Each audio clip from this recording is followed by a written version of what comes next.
it remains one of the most surprising facts about voting in the United States. While the popular vote elects members of Congress, mayors, governors, state legislators, and local officials, it does not determine the winner of the presidency. That important decision ultimately falls to the Electoral College. In this process, the president and vice president are not elected directly by citizens. Instead, they are chosen by electors through a process called the Electoral College. The word college in this case simply refers to an organized body of people engaged in a common task.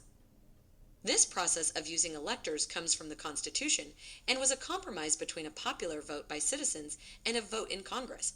Established in Article 2, Section 1 of the U.S. Constitution, the Electoral College is the formal body which elects the President and Vice President of the United States.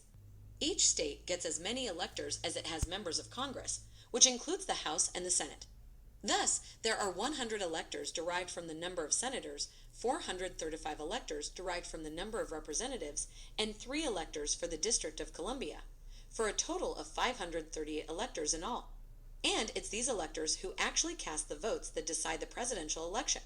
Additionally, each state's political parties choose their own slate of potential electors, and who is chosen to be an elector, how they are chosen, and when varies by state.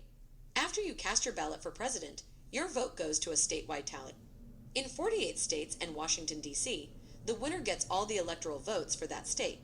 Maine and Nebraska, however, assign their electors using a proportional system where their electoral votes are cast for each candidate in proportion to the popular vote results in each state respectively. In 2016, for example, candidate Hillary Clinton won 3 of Maine's 4 electoral votes and Trump won 1.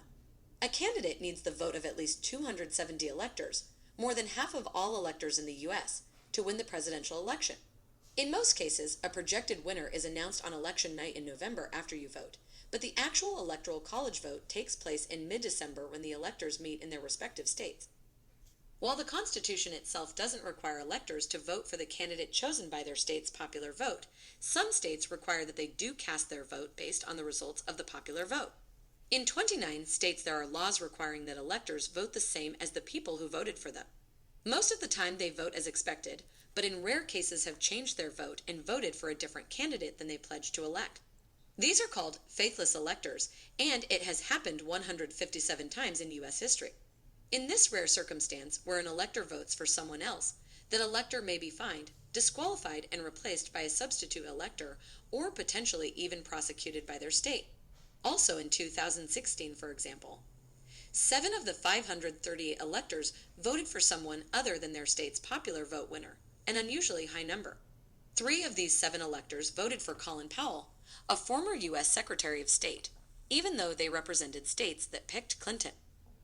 So within these guidelines, it's possible to win the Electoral College but still lose the popular vote.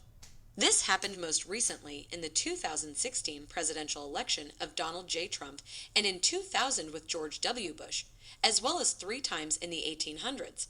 The Electoral College has also awarded the presidency to candidates with the most popular votes, but not a majority, meaning more than half, in a number of cases, notably Abraham Lincoln in 1860, John F. Kennedy in 1960, and Bill Clinton in 1992 and 1996.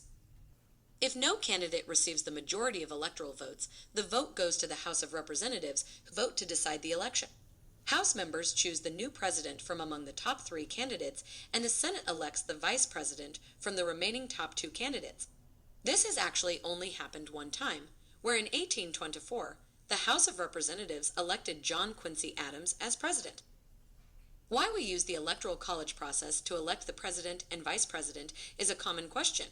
Simply put, when the U.S. was founded in the late 18th century, this compromise was made to avoid giving Congress sole power to decide who becomes president and to determine the head executive of the U.S. in a way that was fair to each individual state.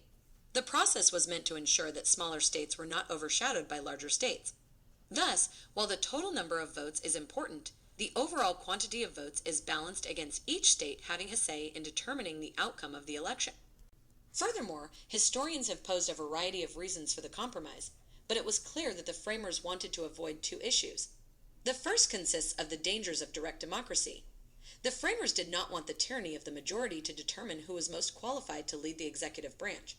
The second issue concerns the separation of powers. If Congress selected the president directly, that would give Congress too much power, and the branches of government could not properly check one another. If Congress alone were to vote for the president, it would take that power away from the people. And this compromise ensures that the choice of who is elected to the executive power remains with the people where it was intended, and not solely with Congress. Moreover, the system originally determined the president and vice president independently, whereas the president was the candidate who won the most votes and the vice president was the candidate with the second highest total. Therefore, this compromise was reached and added to the Constitution. And thereafter, a divide has existed about which results should ultimately determine the outcome of an election, the electoral vote or the popular vote. Those who support the Electoral College say that the current process protects states' rights.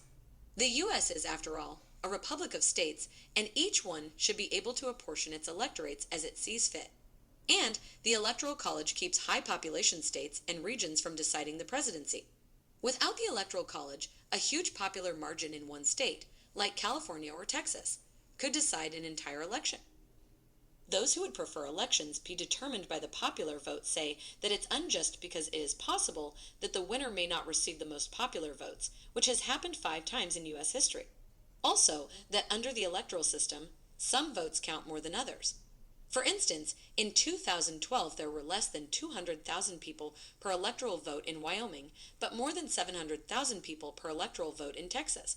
And finally, that the electoral system causes presidential campaigns to focus on swing states such as Florida and Ohio and largely ignore the others, who in some cases make up a majority of the country's population. Because the Electoral College process is in the U.S. Constitution, it would take a constitutional amendment to change this process, which has actually been done 3 times via the 12th, 20th, and 23rd Amendments. Thanks for taking the time to view our video. Be sure to click the like button if you enjoyed this content as well as subscribe to our channel.